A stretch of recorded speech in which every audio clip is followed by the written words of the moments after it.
session. Welcome. Couple actions here as people are settling in. If you feel comfortable, we'd love to have you on camera. It helps us get a sense of the community around. And please feel free to welcome yourself in the chat and give a sense of the breadth of this community. We've got a number of people from all across the country here joining us. So please feel free, join us in the chat. And as you see on the right-hand side, if you're so inclined, we welcome you sharing what you're learning, some aha moments, or anything that's inspiring through here out on social media. Our team is standing by for that as well. We'll begin in just a second.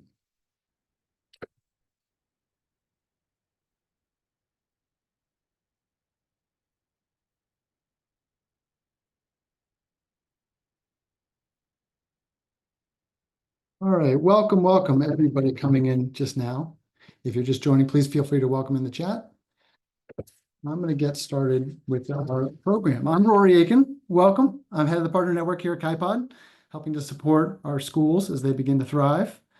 We are recording this event, so please be aware. I appreciate everybody staying on mute while we're going and until the Q&A, in which time we'll be able to pull people off mute and ask questions of our panelists. I would appreciate everybody being on camera if you can. And we're here to talk about how to make your dream school a reality. If you're an educator passionate about creating a great learning experience, but you felt stuck in the system or frustrated by some of the structures around your school, well, you're in the right place. We have a great agenda today. We're going to go through some of the key steps to starting your school. Back. Tonight's agenda, 3 main parts. We're going to go through our conversation with our 2 expert panelists. We're going to go a 10-minute quick overview of the Catalyst KaiPod program, and then we're going to be open to Q&A. But without going much further, I want to introduce both Candice and Amar, our 2 experts here tonight. Candice Hilton is a passionate educator and founder of the Hilton Horizons Academy, bringing a decade of experience in education and child development. Since 2017, she has been a certified classroom teacher, holding a Bachelor of Arts in Interdisciplinary Studies, elementary K-6, with a 4.8 endorsement. Recently, she became a member of the Hybrid School Society, the National Microschooling Center, and is also a VELA founder. And Amar Kumar is founder with over 15 years of experience improving education worldwide, having served as a teacher and a school principal. He's a graduate of Harvard Business School, after which he became the Chief Product Officer at Connections Academy, where he developed technology and curriculum used by over 400,000 students worldwide. More recently, Amar became an education entrepreneur, founding KaiPod Learning to offer individualized, flexible learning options for families seeking alternatives to traditional schools. And we'll talk a little bit more about KaiPod today. KaiPod is the fastest growing network of microschools with our mission of helping more kids love the school that they're in. We do this by starting and supporting small schools that tailor education to each child's needs and create new career pathways for educators, which is the focus of our program today. So when we talk about the 8 steps to starting your school, we've built a program around these core 8 building blocks. We're going to, rather than walking through each one today, we're going to have our experts filter some of the questions that you submitted coming in. And while you may have some experience with some of these, something like a student experience, what this child feels like, how they move through their day, what it's like to be a learner in your program. Others may be less familiar. Compliance and regulation, managing the operations of your facility. Many teachers, as they move out of district schools or administrative roles, have struggled looking on and taking on a financial model, for example. So that's what we're here for, and we'll talk about today. So without further ado, I'm going to jump right in with Amar and Candice. Amar, so much interest tonight. We've been overwhelmed by their RSVPs all week. Let's begin at the beginning. What is a microschool, and why are they becoming so popular? Thank you very much. I'm just so honored and thrilled to be on this call tonight. Just looking at all of your faces across my screen here. This is exactly the place educators want to be. Like, talk about inspiring people who want to really drive change in education. Thank you for being here. To Rory's question, what is a microschool? How is it defined? Microschools are, I'm biased, but the absolute best thing happening in K through 12 education right now. These are incredibly diverse learning environments. There's diverse as the founders who are on this call today. There's diverse as the students who learn in them. And there's no one easy definition, but there's a lot of things that draw them together. For example, microschools are usually small, 10 to 12 students per educator. Microschools are usually very personalized, so each child is met where they are, and each child can move at their own pace. Microschools are local. They're built by someone in the community for their community. And most of them are multi-age and offer hybrid schedules for flexibility. So there's no one definition, but there's just this wonderful diversity of options. So you as an educator, whatever your vision is, that's the school you can bring to life. And they're becoming popular because parents are seeking alternatives across the country. Parents are saying, I want something different. I want something that lets my child thrive. Educators like you, teachers, they're seeking alternative career paths. They're saying, I can do it better. I want autonomy. I want freedom. I want to build something. And then the third, which is more new, is policymakers, people who make the laws and the regulations. They're saying, we see these two trends happening and we want to encourage choice. We want to create favorable environments for families to choose. So all of these things are coming together in this wonderful moment after COVID, where you're going to see that more and more microschools are going to pop up in every county, every state in America. Candice, let's go to you. Tell us more about your school. You built this micro school yourself over the last 7 years now. What makes it unique? And why did you begin the journey? We actually started building this in March and opened in August, Yes. and we um, we love what we're doing here. And what makes ours unique is that we have really kept our vision alive while also catering to our community and to what our community needs. You kind of start with this wonderful vision and what your expectations of the micro school is going to be. We knew that we wanted to make sure that our students had an innovative education with hands-on experiences. We knew we wanted a lot of enrichment. We at first started thinking that we were going to do full-time, and now we actually do a hybrid model where we do 2, 3, and 5-day plans for our parents. And we are definitely not your sit still and worksheet type of environment. We don't, as you can see behind me, we don't do desks. We do a lot of flex seating, and we do everything very project-based oriented. And it's just been wonderful. We're K-8 focused, so some of the micro schools are focused on older children. We tend to more on like K-3 is our primary focus. So that type of flexibility, both in schedule and in schedule during the week and through the space, is something we see a lot across the network. One of the key aspects of being the micro school movement. One of the big building blocks we had a lot of questions about is academics and curriculum. Amar, maybe I'll begin with you. What are some advantages the microschool model has over traditional schools in terms of the academic experience? How much time you got? This one is so many advantages. yes. So many advantages. Just the micro format opens you up as an educator to do so many things differently. So some of the obvious ones that come to mind, one is you can target a very specific group of students. You know, if you're a school founder who's starting a school with 1,000 kids, you kind of need to cater to all 1,000 kids. And so you sort of make everything a little generic. If you're building a school for 10 to 12 kids, you can really target those kids really well. And you can build the supports that they need. If they're neurodiverse, if they're gifted, if they're student athletes, whatever, you can target the needs of a group of students. That's a huge advantage. The second is academically, microschools can be just, I call it radically personalized. Because you have small ratios, you can really meet every child's needs. Those of you who are in classrooms who you see 25 kids for 6 periods a day, you know, you're seeing what, 150 kids a week? You can't personalize that. It's really, really hard, no matter what you try. But if you've got 12 kids who come to you Monday through Friday, you get to know those kids so well. And that is an unfair advantage to you. Like there's no way you can't really have an impact on those kids. And then the third big advantage is you as educators, you're in the driver's seat.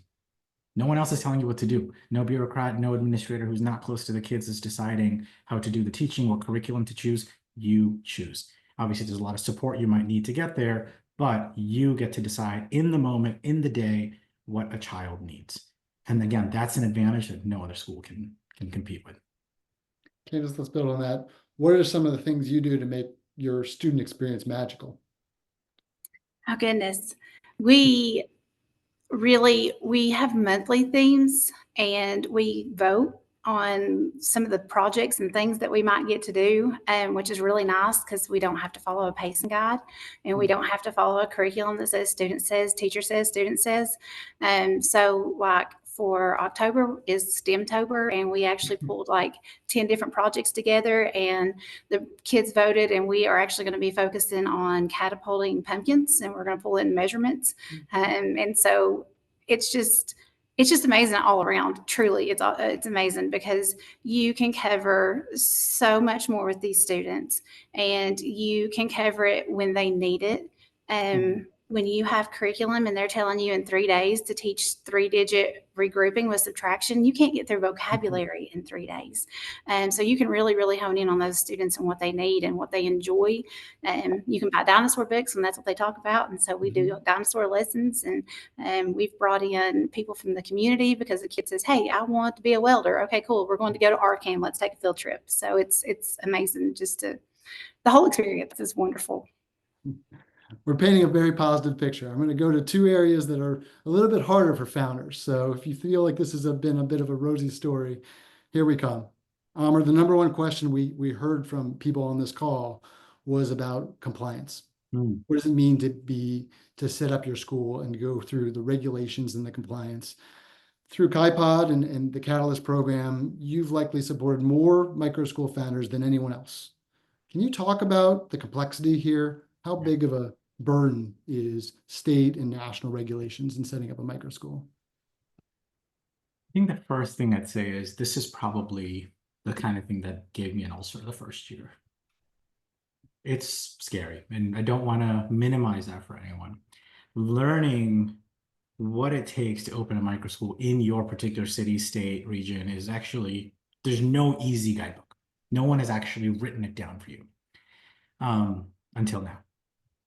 So I think the things I would say is, one, it's a patchwork, and patchwork is a very nice way to say what this is. It's a mess. These are regulations that are designed for old school models, sometimes for 1,000-person school building, sometimes for private schools, sometimes daycares and childcares. They look at those regulations for microschools. Sometimes it's all 3. And so it's this mess of regulations. The second is, it's not just your state or your city or the federal government, it's all of them. They all have something to say about what a microschool ought to be, and they don't often know what they're talking about. So that's the other thing that kind of makes it a mess. Thankfully, the regulators that you're going to be interacting with, for the most part, they want to do their absolute best to help you. Their job, as they see it, for the most part, is not to stop you. Their job is to help you. Now, there are some that don't. It's not the kind of thing you want to take a risk on. It's not the kind of thing you want to just wing. So what we built, at least, and I'll talk about this later, what we've built is the expertise on how to launch a school in all 50 states, in lots of cities, lots of counties, and we help our partners navigate the particulars of the state and the local jurisdictions. It's not predictable, and when we don't know of one, we dig in to help figure that out, because it's not easy. And so I think I just want to acknowledge that it's not easy, but there are now support systems in place so you don't get the ulcer that I got my first year. And I think the takeaway I've observed working with you is how really local it is. It can be state and then even jurisdictionally within the state, city guidelines and county guidelines within a state. So sometimes it's, within an office, one person applies a rule particularly and the other person applies it differently. So you've got to be sensitive to that and aware of it. This is, as you said, I think the number one question we hear, and I think where we have really tried to invest a lot of our program support. And Candice, the other question, which didn't come up as often as I thought it should from educators on, is marketing and enrollment. So when you go and start your school as a district educator, as somebody spent a lot of time in schools, taking on the compliance and regulatory burden is one, but also enrollment, finding students, making sure there's enough students in those early years as you're building out your program. How did it feel to make that transition as a school leader and start telling your story and trying to recruit for that program before it even began? Truly, it was terrifying because, you're in the classroom and you're so used to this structure and this is what you do and you teach and you put your whole heart into it and that's really what you know. To you have to figure out like the compliance, the financial model, the marketing, where are these people going to come from? But that is truly where KaiPod just excels. Because anytime, and Annie and Amar, anybody that's been, Carolyn, they can testify how many times I have reached out and been like, what do I do now? Where did this go? But then at the same time, I can also share those celebrations and figuring those things out. But marketing is really just putting yourself into your community, 110% putting yourself out there, and it works. I've done free bird feeder events and just showed up at a park on a picnic table and I recruited 2 parents. I joined the Chamber of Commerce and they put my name out there. That helped. And these are all things too that are in the KaiPod process that will kind of guide you as you go. And there's down to emails. I'm like, okay, I don't know, am I wording this email correct? Please help. And here's the email I'm sending. But marketing was a huge thing. And as long as you build something and you maintain your vision and you maintain your consistency throughout it, parents are going to come because they're looking for this. And so as long as you make yourself a part of the community and make yourself visible, make yourself available, then you're going to recruit. We thought we would start with 2 or 3. We started with 12 and we're moving on up in numbers. And it was just putting ourselves out there. That's great advice. Just continuing forward. It sounds like some of the offline events in the community were as effective as online, not just Facebook posts and being out there, but finding ways to see people in real life for you. It was. Amar, as we go back to think about those 8 steps, we have one big block around financials and funding. Many educators here may not have previous experience running a business, for-profit or nonprofit. Can you provide some context for potential founders? What do the finances of a typical school look like? Yeah, happy to. This is a hugely important topic, and we've done a lot. We have a finance building guide on our website you can download to help you out with this. But the first thing I'd say is when you're starting a microschool, you're not just starting a school, you're starting a business. If it's a for-profit or nonprofit, it doesn't matter. You still have something that needs to look and feel like a business with income, which are revenues, and then expenses. And you've got to be disciplined about both. And this is probably the thing that makes me the least popular in the KaiPod cohort when I say this to folks is we've got to be really disciplined about income, which means you've got to set your price according to what you believe you're worth. And often that's higher than what you think you can charge. So we help you figure out what the right pricing is relative to the community and what they can afford, relative to other schools in the area, and then relative to what your cost structure is going to be. So the first thing is really get your pricing right so that everything else follows from there. The second thing to think about is in income is how many kids do you need? How many enrollments are you going to need to have to break even or generate a slight margin? We also get you disciplined about scholarships and discounts. Every educator starts with, I want this school to be completely affordable to anyone who wants it, and I want to raise grants and provide scholarships to get there. It is such the right place to start from your heart. But then as you get engaged, you start to see, okay, if I want to make rent, if I want to pay staff, if I want to eventually pay myself, I'm going to have to set a price and be disciplined about how many scholarships I give, for example. I think that's all on the income side, the revenue side. And then on the expenses side, the biggest chunks of any financial model are staff and space. Staff will usually take up 50 to 60% of your income or revenues. And then space will take up 20 to 30%, depending on how conservative you are. So that's accounting for about 70 to 80% of your total. And so we really encourage founders not to overcommit in the beginning. A lot of the symptoms sometimes we see is, I just started my school, I have 3 people who want a job, I've already said yes to 2 of them. Okay, well, if you don't have any students yet, you probably shouldn't be saying yes to staff. That's just one example of not overcommitting in the beginning. But if you are disciplined, if you are committed to balancing your revenues and your expenses and committed to sort of behaving like this is a business that needs to sustain, you absolutely can be successful. You absolutely can have a ton of upside for yourself. And so that's part of what our program is about, is to help you figure out how to set the price, how to set your target enrollment, how to manage your expenses, how to track them so that you're not too far off track. And so a lot of times this hits people's emotions.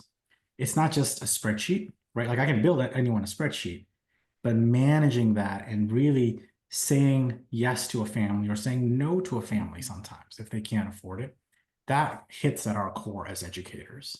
And so we help you sort of think about that and how to plan for that so that you can actually run a microschool for the long. I'm so glad you said that. That really hits the core of this transition to being a founder. We've talked to so many founders who are building the school for their community and aspire to be neighborhood school aspirational to who they're going to be serving. And it becomes complex. And I think you're exactly right. It hits the emotions. That's a really good point. People on this call are thinking about that transition to being a founder, that responsibility and ownership of decisions about how to provide access to your school and afford to make it sustainable is such an important part. Candice, he came around to something else, the second biggest part being location. That's a question we got a lot coming into this call as well. Just what are the types of options for schools? How did you think about where your school would be, just the location process? How did you go about that decision when you opened? I knew I wanted an outside space. And so they heard that a lot. I was like, I need to be outside. I want to be outside. And so that was always my priority on that was I was not backing down. That was the one thing I was not giving up on is I was going to have somewhere we could go outside. And so I kind of just took that and went from there. And look, I went and I spoke to, I don't know how many different people. And then like Amar said, with the finance plan, you've got to, it's great to have big dreams, but you have to stay focused on a goal. And so keeping that goal in mind and what I wanted, I actually ended up here, which is a wonderful space. And it's actually a shared space. We are with a culinary school. They do culinary classes at night and I do my school during the day. And it's worked out really wonderful for us. And we have an awesome fenced in backyard. So, but yeah, so just knowing your budget and knowing your idea of what you want your school to be involved in.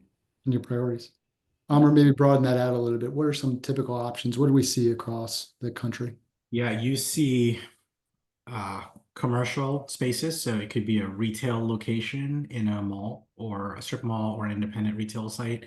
You see office buildings where one particular office suite can be converted into a microschool.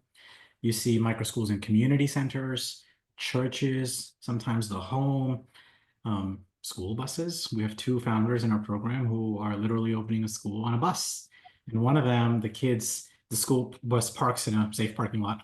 And this founder has converted the inside of the bus into a classroom. So there's air conditioning, there's a toilet, a sink.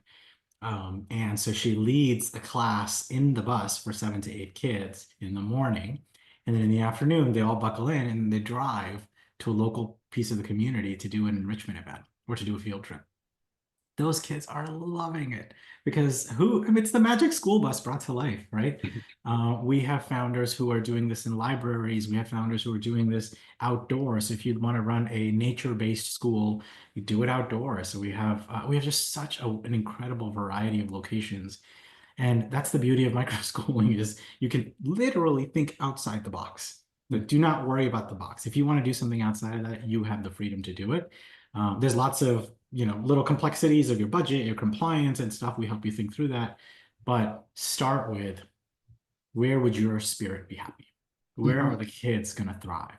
Start with that. Let's find that space and then we build a school around it.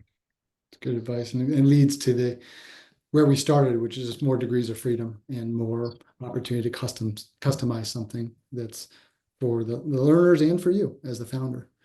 We're going to transition to the next part of the program, talking about the Catalyst program specifically. But before I do that, Candice, I never want to leave an opportunity with a school founder without asking for one or two stories about the students that have come to your school, what you've seen with the students and the families, and how that experience has shaped you.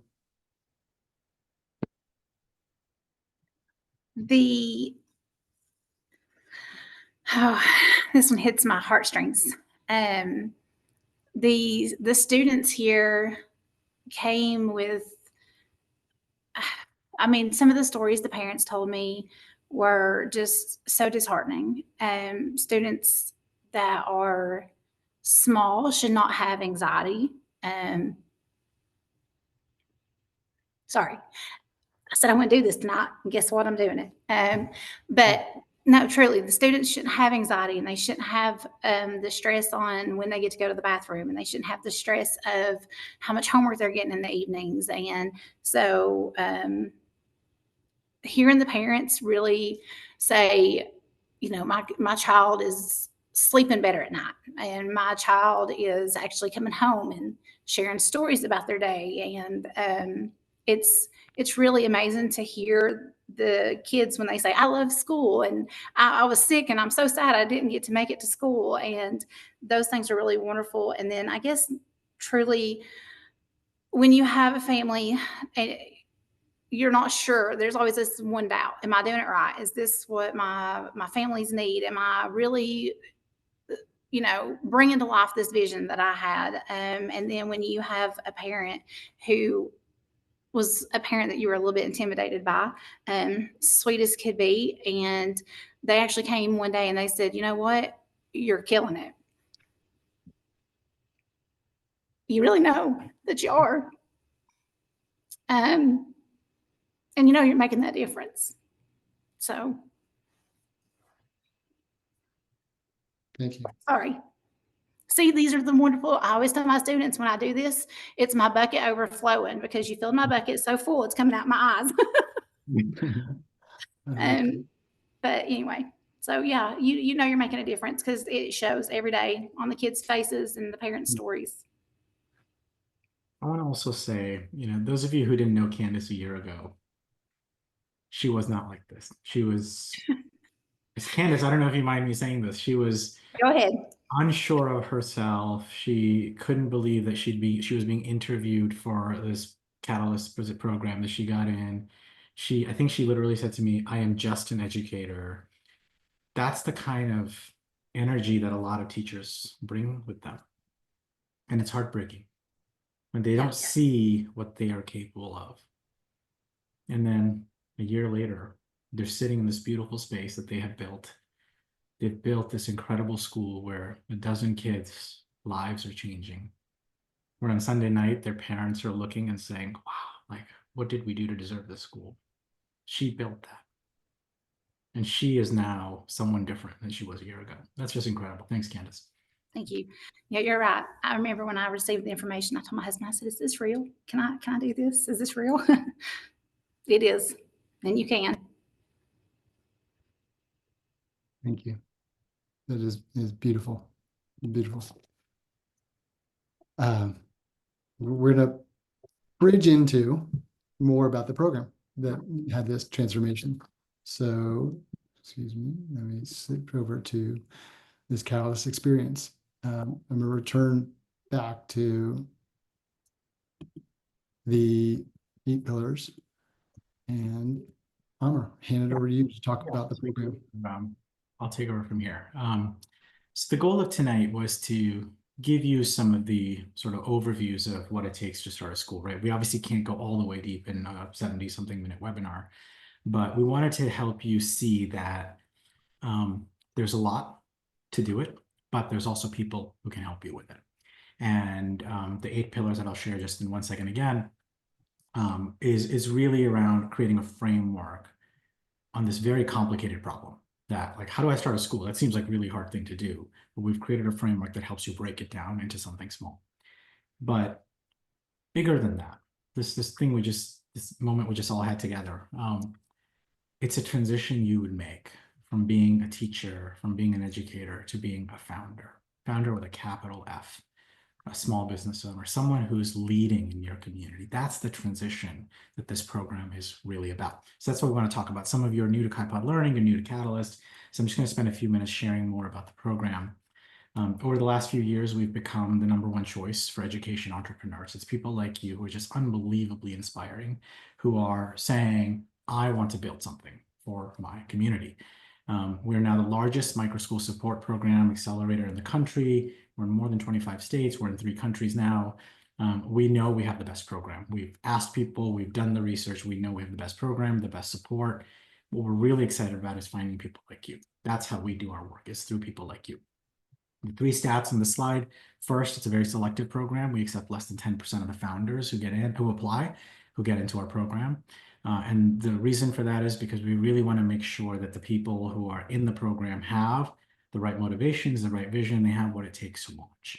And if we don't think you're going to be successful right away, we're not going to lead you on. We're not going to tell you, oh, sure, come on in.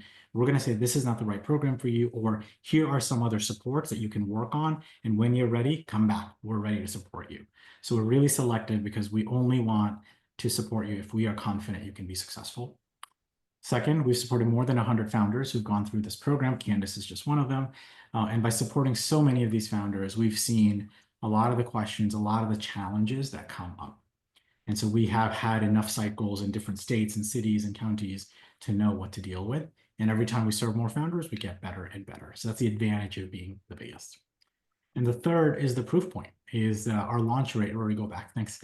Our launch success rate is 6 times the national average. Nationally, people who want to start microschools doing it themselves only end up 10% of them start schools. And that's because it's hard to do it alone. You don't have a community, you don't have support, you're paying lawyers, you're figuring all this out yourself. In the Catalyst program, more than 60% of our founders start schools. And so we're really excited about that. And the others are still working. So we're really excited about the success rate because we know that the support we're going to provide is going to help you be much more successful. All right, let's go to the next slide.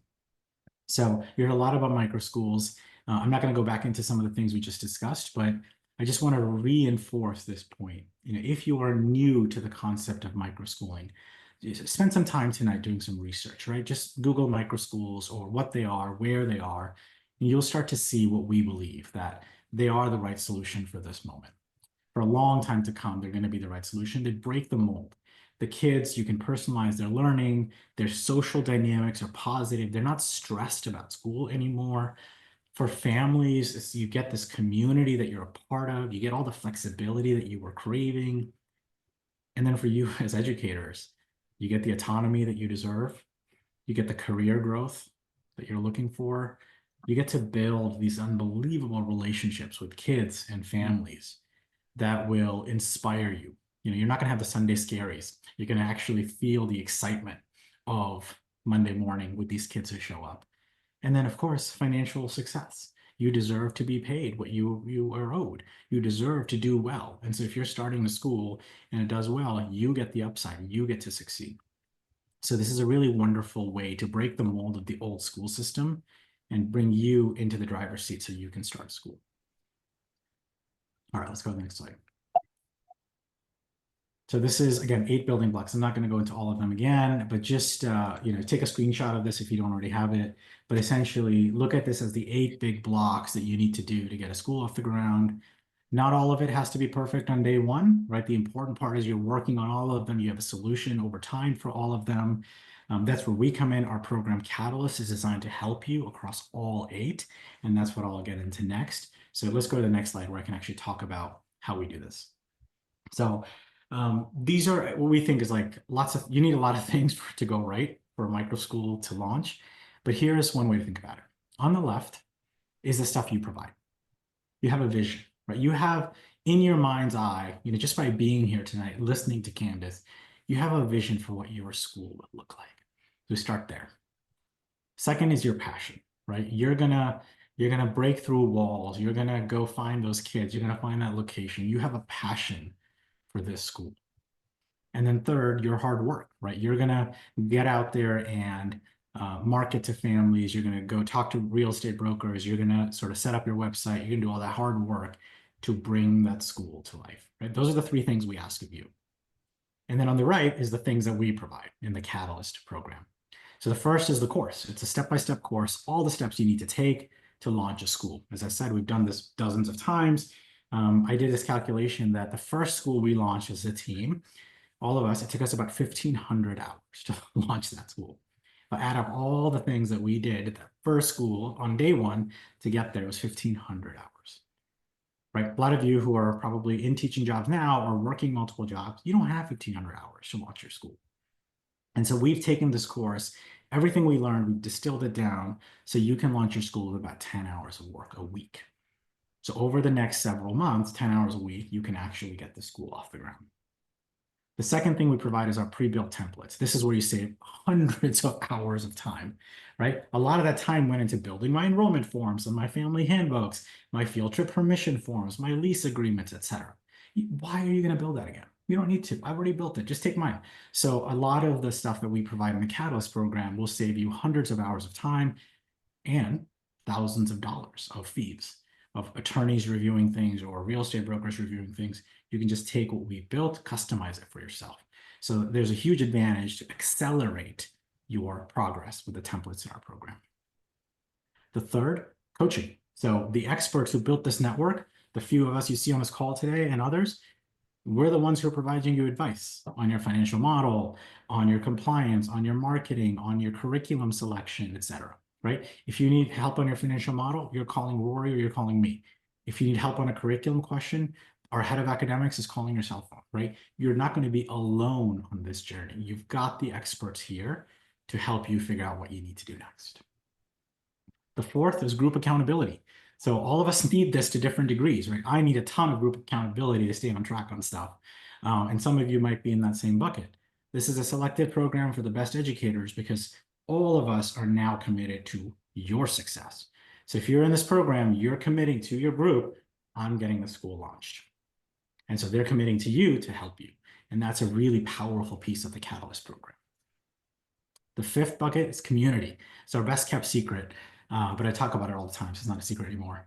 We have 100+ incredible educators, some of whom are a few steps ahead of you, right? So they launched a school a year ago or 2 years ago. Some of them are a few steps behind you. They may just be starting off on this journey. They don't even have a vision in their mind yet. But all of us are on this community together. They're all on this journey. We're all celebrating each other. We're all helping each other when one of us takes a fall. And that's an incredibly vibrant piece of the Catalyst program. And then finally, connections that we provide. So as one of the largest networks of microschools, we can connect you to brokers, to accountants, to lawyers, to funders who can help get you some startup capital. We have a small startup grant ourselves for qualified founders. So we know there's a lot of stuff you need and people you have to work through. It's those connections you get as part of the program. So you're not having to figure it all out on your own. So the summary here is you need all 9 of the boxes to make your school come to life. But you don't have to do it alone. All right, next slide. All right, so this is a bit of a heavy slide with bullets, but I know this question is going to come up. A lot of people ask, how does it work? Is it your school? Am I working? No, your school is 100% owned and operated by you. This is not a franchise. This is not multi-level marketing. It's not an employment. This is your school. I want to help you get your school off the ground. You have unlimited freedom, unlimited autonomy to bring your school to life. Right? You are saying, hey, Amar, I want to start a school. And we say, okay, how can we help you? Since it's your school, you have unlimited financial upside. So if you choose to make it 10 kids, that's great. If you choose to grow it over a few years to 100 kids or 200 kids, that's fine too. You've got that decision right, and you've got the unlimited upside for yourself. So as your school thrives, so will you. The second thing, though, is where we come in is we're your partner every step of the way. So certainly for the startup period where you're planning to get your school off the ground, but even after you start, we're there with you for 3 years. And we picked 3 years intentionally because it's a really important period in our microschool's life. And so we're providing you with all that expertise that I talked about. We're continuing to support you with marketing. We're starting to do Facebook ads, Google ads, local PR, national PR to help pitch you to local reporters. We have a KaiPod marketplace where tens of thousands of families come every year. And so they're going to find your school through that marketplace. We provide you with regulation support, so you're always in compliance. Our Microschool software, it's called Newton. You have free access to it as a partner. So you always be able to track your student attendance, message parents, send photos home, et cetera, et cetera. Professional development, curriculum discounts, et cetera. So there's a lot of advantages being in our network. And so we continue in that partnership with you after you start. And what we charge is we don't charge you anything up front. We don't believe in that. We believe very much that we should be in this journey together. So when you start a school, when you enroll kids, you keep 90% of what your school earns. We ask for 10% per student fee. That's our fee to provide all of that support to help you launch. and all of that support for 3 years after. There's no other fees. There's no hidden fees. Feel free to ask any of our founders. Their testimonial will carry the weight. We really believe in this partnership that we want you to launch and you to be successful. I want to jump in. Is that okay? Yeah, yeah. Sure.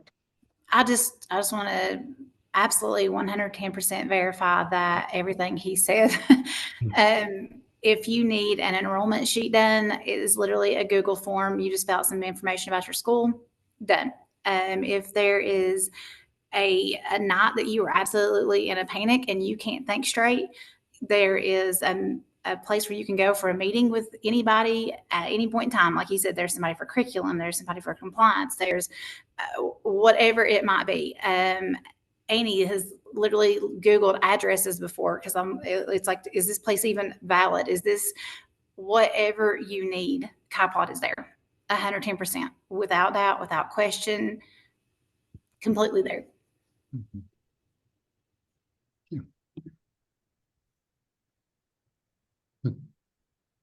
Just a few testimonials from other founders who are not here with us tonight. Angie and Andrew, who were in our first cohort, to this 100% commitment. Candice just spoke to that. Alexandra, who's in Florida, she calls us a lifesaver. We've, I think, tried to step in several times to help her out on some sticky situations. And these last two quotes, which are really about the founders seeing themselves differently, leveling up and being confident in their abilities. That's one of the biggest transformation that happens. So that's enough for that slide.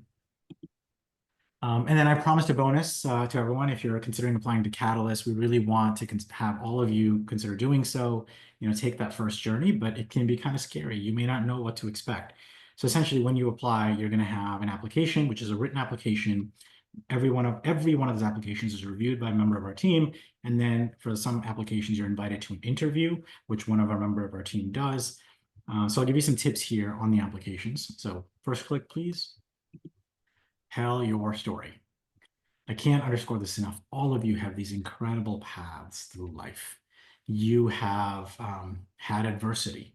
You have battled against the status quo. You have built things that others value. Tell that story. Tell us what makes you special, because we really want to work with inspiring founders. And we think that story that you're going to tell is also going to be appealing to the families you're going to be recruiting. So the first thing is really think about your story and tell that story in your application. Paint your vision. So I sort of joke about this as paint your build your castles in the sky. Right? What is the transformational impact you're going to have on kids in your community? How will their lives be immeasurably better because of you and your school? A lot of times we'll see applications that say, oh, I'm going to meet from 8 to 3, Monday through Friday. We're going to have math and science. Sure, that makes sense. That's helpful. But what is the real impact? What is the real change in these kids' lives that makes your school better than anything else that's already in your community? So really take the time to tell that story when you write your application or you meet us in the interview. Third tip, know your numbers. Do a little research on what other schools in the area are charging. Do a little research on the median income of your area to see what might you be able to charge to make ends meet. How many kids might you need in the first few years? You don't need to have all the answers. I know this is a huge source of anxiety for a lot of educators. I don't expect you to have all the answers in the application, but I do want to see that you are aware enough of the basics, that you understand enough of what it will take to start a school. So know your numbers as you're applying. And then finally, be unique. There is no one perfect archetype of a founder, right? If Candice weren't here tonight, there'd be a different founder. They would be telling a totally different, but just as inspiring story. So we're looking for the people who are unique, they're quirky, they are tired of the mold, they want to build something new, they're not afraid to be different. And again, that's because kids respond to that. Kids love seeing an educator who's not afraid to be different. And that opens them up to be vulnerable. And that creates the conditions for great learning. So I encourage you all to actually be unique in your application too. So these are 4 things that we've probably reviewed, hundreds of applications. These are 4 things that we see often that, an application is not singing, but the founder, when we meet them in the interview, is phenomenal. it's usually one of these things that like they didn't tell their story well or paint their vision or something else. All right, thanks, Rory. And applications for this program are open until October. We're going to go into questions, in audience questions.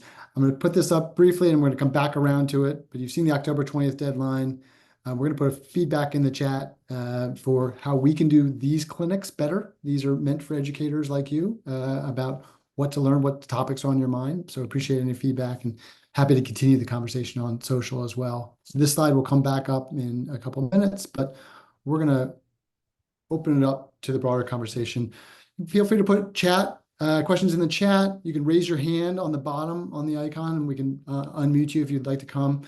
All we ask is if you ask the question, please be succinct. Introduce yourself, where you are, and provide the question. A couple did come in through the chat already. We're going to go back to as founders are thinking about their school. We do have some questions about Catalyst we'll come back to. But Amar, the question has come of tuition fees students pay. Is there an average? What do we see just generally about tuitions for microschools? The average I have calculated from our network and a bunch of other schools I've seen is approximately $8,000 for a full-time student for the year. Now, there's a lot of caveats to that, right? If you're in rural Columbus, Georgia, it's very different than if you're in San Francisco, California, right? There's a huge variation. But the national average is right around $8,000, and that's for a full-time program. Most microschools offer hybrid options. You can come 2 days a week or just in the mornings. Obviously, those prices will differ. And in many states also have the ESA funding as well. Thank you. I should have mentioned that. Yes. So there are 12 states now that have something called an education savings account, where families who are not sending their children to a traditional local district public school can submit an application and actually get roughly $7,000 to $8,000, depending on states and needs, to spend on private tuition. And so then they can use that to pay for your microschool, which makes the net cost out of pocket very close to zero for most families. So Arizona, Florida, New Hampshire, Georgia, Arkansas, North Carolina, South Carolina, etc., Iowa, Arkansas, there's so many states that are now expanding these programs. And again, we help, if you're in the program, we help you sort of think through how to get onto your state's program so that you can then allow families to take advantage of it. Candice, we had a couple questions on curriculum. One educator on the call wrote that she thought the program was online learning. Can you tell us more, like how you thought about curriculum? Do you use online, offline? Is it a curriculum you wrote? That's for Candice? Yeah, for Candice. Maybe we'll give you an example of what you do, and then Amar can broaden it out. How do you handle the curriculum in your school? We actually do an online program. We use Zern and we use Lexia, which are both wonderful programs.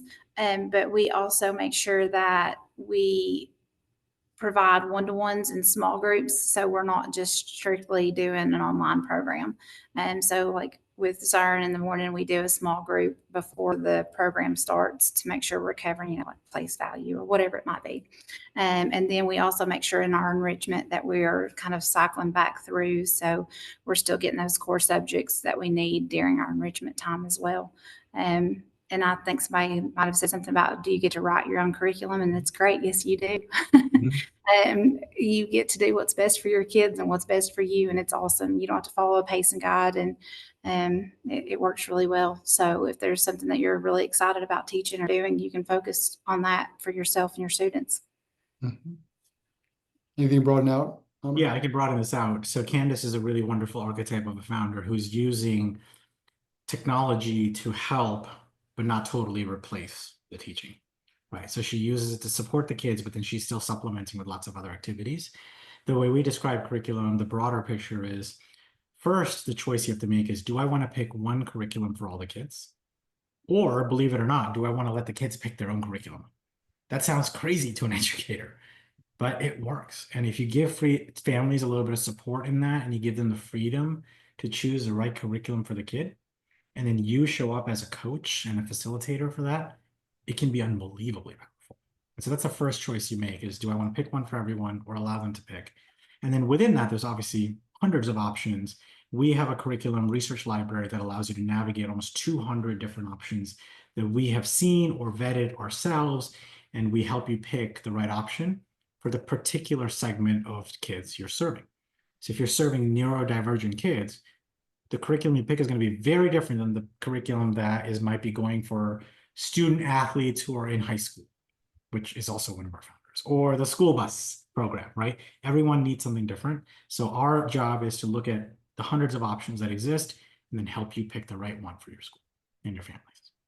And that's an answer for school microschools in general. And through the Catalyst program, as Amar was just saying, you're free to choose whatever curriculum you want. So we provide those recommendations, but there's no requirement. Many of our founders will do paper-based or in-person. Some have no technology whatsoever. The founders get to choose what's right for their community. Amar, a couple questions on the regulatory side. I'm going to pair them together. Do you call it a school, or depending on the state, is it sometimes referred to something else? And I'm going to pair that with specific certifications or licenses do you need? Great questions. Very complex questions. In your states, you can choose to call it a school, a learning center, an academy, collective. There's so many different adjectives or nouns you can use. But depending on the regulatory path you go down, there's two big regulatory paths. There's the private school route and what we call the learning center route. We help you navigate which one is right for you depending on the state you're in. If you're going to go down, say, the learning center route, we recommend you don't use the word school, because you're going to just have different regulations and different people looking at you when you go that way. And if you call yourself a school, then two different types of people look at you. You want to kind of avoid that. So lots of complexity in this answer, but ultimately the decision is yours. And then to your question of certifications, again, each state is different. However, the good thing is that generally in microschools, a teacher certification is not a requirement. It's a bonus. If you have a certification, when you tell parents that, it just instantly can add credibility, but it is often not a state requirement for opening a school or running a school. We have a question I'll take. Do we need insurance for student safety? Yes. And we will help you on insurance depending on state and different types of insurance. So in fact, it's not just one type of insurance, but there will be multiple types of insurance as you think about creating your own organization and going outside. Amar, quick clarification on the cost, 10% for 3 years. Yeah, that's correct. 10% per student for 3 years. And that's in exchange for the startup as well as all that support for those 3 years. Yeah, I'm happy to answer any additional follow-ups on that. We have a question if for educators not chosen to the program, is there any resources or support we might be able to provide? Yeah, I'm not going to reveal what we're building, but I will give you a little hint. So the answer is yes. The first is, if you're not chosen, there's certainly already some resources on our website. We don't believe in sort of hoarding or keeping everything close to the chest. We want to share and build this movement more generally. So if you go to our website to the resources section, you'll already see a financial model template, a visioning guide, a marketing guide, some of the big things that we know people are worried about. We're starting to build those as publicly available resources for free. The second thing that we want to do, which we're not ready to announce, but is sort of a Catalyst Lite, which is if you're not accepted into the full program, there will still be a way for you to engage with the content and with the team so that you're continuing to take those steps. Because again, what we care about is building this movement, helping more and more people start schools. And if we can't support you right away, we still want to help nurture you along on that journey. And so we'll share more on that in the next weeks or months. We have a question around size of the program and Catalyst, how Catalyst operates with the founders in the program. Candice, maybe I'll ask you just your experience with the other co-founders, with the founders in the program. How did you experience and learn with other founders during your experience in Catalyst? Truly, when I was told that we were going to have this big KaiPod family, I was like, are we? Really? And you do. Like, I was like, because how are you going to bring together so many of us? But there's just all these layers. You have your immediate partner you're assigned with, whom, by the way, is now like one of my best friends. We talk all the time, and it's really great. And then you have like your small groups that you break out into, which is wonderful. Annie's here tonight. She was my small group person. So phenomenal in all routes. And then you have this community where we are online together. So you communicate with that, and it's broke down into these wonderful categories. So if you need questions, or you just have like a look what I did today, like you can celebrate, you can cry, you can obviously, you can do whatever you need to do.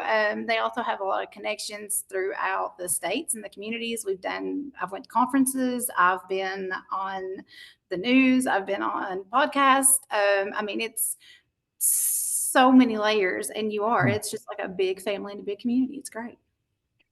And that answers sort of indirectly a bit about the sizing. So we do hope to make this more available to more founders, and we want to expand, but paramount for us is providing an experience that is quality to our founders and ensuring a great experience and opening day for as many founders as possible going to the program. So we don't have a specific number for this fall. We're continuing to look at how we can open up access, as Amar said, and more to come on that. But Candice's experience is what we hope for everybody in the program. Amar, question for you: legal status. Can you be a nonprofit? Yes, absolutely. Well, 50% of the founders in the program are nonprofits, and 50% choose to do for-profit. Lots of pros and cons to each, but the decision is yours. We help you think through the pros and cons for you. And non-US founders, sorry. Non-US founders, yes. So we, on a limited and selected basis, we interview non-US founders. The number one thing that I care about is, can I actually help you? Do I understand enough about your education system, your country, your culture to be able to help you? If so, then yes, we will absolutely support you. We were able to support 2 founders internationally this past cohort. We're anticipating serving a few more in the next cohort. So please do apply if you think that you're a good fit for the program, and we'll read your application. And if we don't think we can help you, we will be honest. Question, Candice, maybe good for you, talking about what it's like to work with various ages of students in one room. Does your program have the mixed age classrooms? Yeah. Truly, it's so much easier than I thought it would be. It was something I was a little bit nervous about, thinking about this whole one room schoolhouse feel. How's it going to look? How's it going to work? But it's beautiful. Like the little kids look up to the older kids. The older kids get this sense of confidence, and they're so proud of themselves when they can work together and help. We maintain, like I said, small groups, independent pools. So we're K-8, and we're all in this big, lovely room together, and it works out every day. So.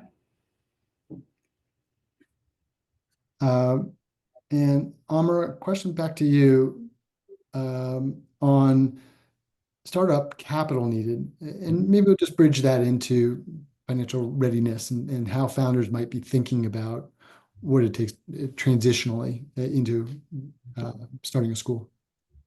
Yeah, so, let's be realistic. Starting a school, starting a business requires a little bit of startup capital. So you're going to need to launch a website, print out flyers, rent a location, and maybe pay a security deposit. You're going to have to maybe have the first few months not have full enrollment and pay yourself less. So one, we want to be realistic that this is not, you're going to become a millionaire on day one. Like, this will require a little bit of initial investment. So we want people to be ready for that. Now, there are some support programs, right? There is a foundation that provides a lot of grants to microschool founders who are starting up. It's called the Vela Foundation. There are now some banks and other ways to get loans. We have our own partnership with a loan granting agency. We actually 2 of them. So there's lots of ways to do it, but I will just give this as a huge caveat. Please don't count on grants and loans to sustain the school. Mm-hmm.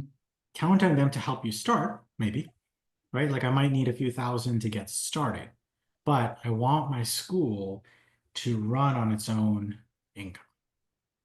That's a very important mindset shift. So often in interviews, that's where we spend a lot of time, is how will your school sustain itself? If you want to pay yourself and pay for staff and pay for space, what are the income, the revenues you're going to need to expect? And so we help you think through that in the program, but I just want everyone to be realistic that one, there's a little bit of investment that you're gonna have to make. So sometimes that requires a supportive spouse, sometimes that requires savings or something else. But there needs to be something that you put into the school. And then second, when you're starting, it's not always gangbusters. Sometimes it takes a little while to get started. And I'd add a lot of the uncertainty comes in leaving. So many teachers will end the academic year the previous June, April, May, June, and go on leave. So the salary component of Can be scary. transition from a salary is a big component. This is why we really want you to start now, right? Like start this program now so you can put up your website, you can start talking to families. So by spring, you say, okay, I've got people who are interested. I think I'm going to do this fall. You want that confidence. Every day gets stronger and stronger as you're building. Which can lead into spring break camps, summer camps, tutoring as well around the same brand, which is a great momentum builder for the fall. Which actually helps. I can take a couple administrative questions. Upcoming application date is for schools that will open in the fall of 25. So we believe the best way to start a school is to start a school. And so the program orients to opening day in next fall, not for the following school year.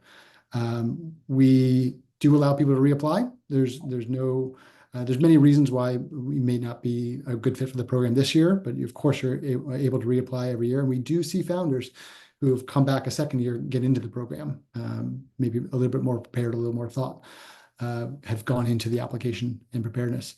Candice, come back to you. Did you start K-8 or do you plan to add a grade each year? We just ran with it. We started and we just pulled them all in. We actually have one 8th grader, we have 2 5th graders, we have several kindergartners.